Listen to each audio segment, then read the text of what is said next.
bit about context. The point was made earlier about the connections between this afternoon and the student protests and the UK Uncut demonstrations and occupations that are going on. And clearly there's a kind of mood abroad that something's shifting. Now, one of the things that's really striking about this sort of change in popular mood is really the absence of the academy from that shift. If you look at what people involved in UK Uncut are drawing on in their critique of offshore finance, it's overwhelmingly not coming from the academy. There's an NGO called the Tax Justice Network, which is run by essentially a renegade financial officer from one of the Channel Islands, a guy called John Christensen. And there's also a guy called Richard Murphy, who's a chartered accountant. And between the two of them and a journalist called Nick Shaxton, who's just written a book called Treasure Islands, they've pretty much put together the state-of-the-art of our knowledge about offshore. And the academic material they have to draw on is very, very thin indeed. There are a few articles, there are a few books that have been published about offshore. But there are no serious heavyweight economists, even on the left, who have spent very much time, it seems to me, looking at the mechanics of offshore. So you have a vast movement in civil society, the most important movement of civil disobedience this country's seen, certainly since the poll tax revolt. And you have an almost complete silence in the academy about what seems to me to be a highly consequential matter. Now, what I want to do is talk really about two problems, it seems to me, in the relationship between the academy and the wider public, one of which is quite familiar and will perhaps have a sort of soothing, almost analgesic effect, and one of them I hope will be a little bit more unnerving. The first thing I want to draw your attention to is the ways in which economics, conventional, high-status, prestigious economics, completely failed to spot what was happening in the financial markets. And I also want to draw your attention to the extent to which being wrong and having access to publicity were almost completely and perfectly correlated. The most visible, the person who appeared on the US networks the most often to talk about the US housing market was an economist who worked for the North American Association of Real Estate Agents. He appeared on it, I think, 50% more than his closest rival. And he'd made his name as an economic forecaster by announcing in the late 90s that the only way for the stock market was up. He wrote books about how dot-com stocks were a one-way bet. This is a man who'd been serially wrong. I mean, he'd been wrong in really consequential ways. And yet his access to publicity, his access to the prestige that surrounds publicity, was pretty much unchallenged. Now, some economists have acknowledged the scale of this failure. Richard Stiglitz famously said, if science is defined by its ability to forecast the future, the failure of much of the economics profession to see the crisis coming should be a cause of great concern. Now, it's not clear to me at this point whether it's sensible to talk about economics as a science at all.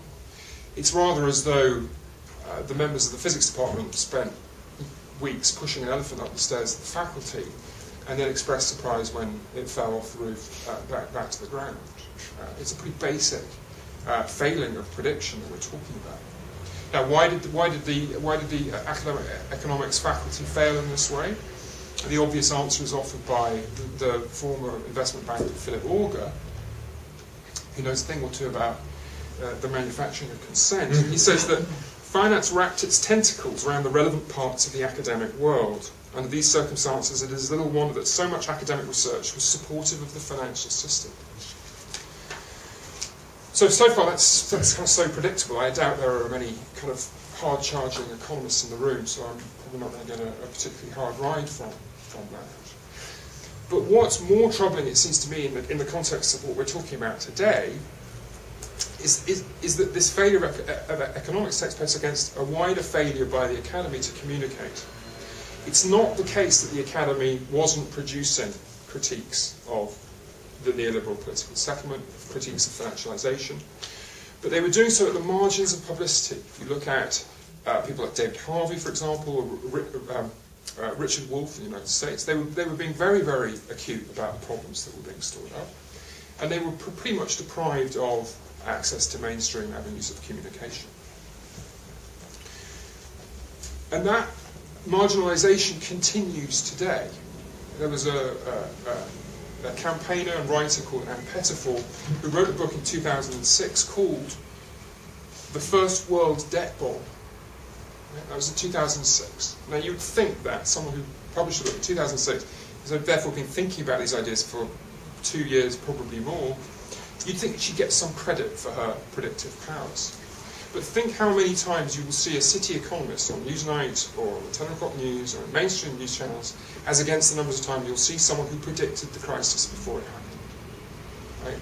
The prestige and the mystique of economics remains intact. Now, why was this critical academia that existed unable to reach a wider public?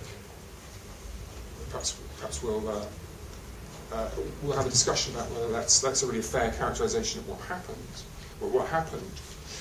But it seems to me that social and critical theory, in broadest terms, as it were, the sorts of social critical theory that were informed by notions of emancipation, and informed by the notion that one might have a highly critical attitude towards power and the pronouncements of authoritative figures and institutions. Those sorts of critical or dissident voices in academia did not reach a wider public.